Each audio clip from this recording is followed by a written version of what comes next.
Salah satu contoh, ada salah seorang ulama namanya Syekh Utsman.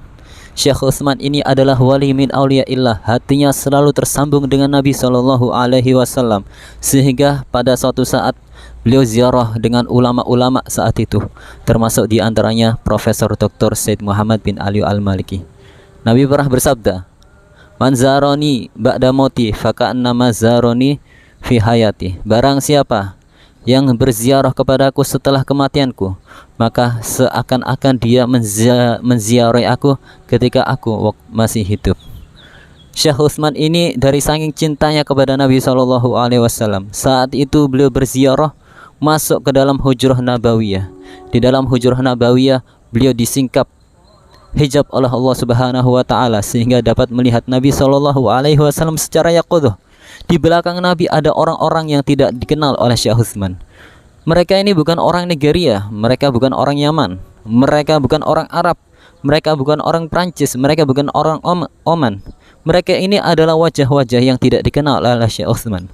Kemudian Syekh Utsman bertanya kepada Nabi Shallallahu Alaihi Wasallam, "Wahai Nabi, siapakah mereka wahai Nabi?"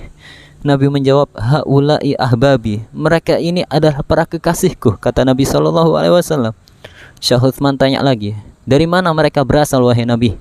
Dijawab oleh Nabi, "Mereka berasal daripada Indonesia." Maka sungguh sangat beruntung orang-orang Indonesia, warga plus 62. Kenapa? Karena dicintai oleh Nabi. Sekarang coba kita lihat fenomena apa yang ada di Indonesia ini. Saya bawakan ada dua. Yang namanya acara maulid itu bukan hanya dilaksanakan di kota-kota, bukan hanya dilaksanakan di desa-desa, bukan hanya dilaksanakan di gang-gang, bahkan tiap rumah hampir pernah melaksanakan maulid. Maulid Nabi Shallallahu Alaihi Wasallam, begitu semaraknya, begitu hebohnya, begitu banyaknya maulid Nabi Shallallahu Alaihi Wasallam yang ada di negeri Indonesia ini.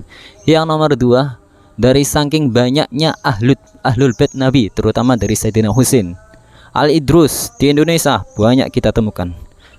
Bin Syihab di Indonesia banyak kita temukan. Asgaf di Indonesia banyak kita temukan.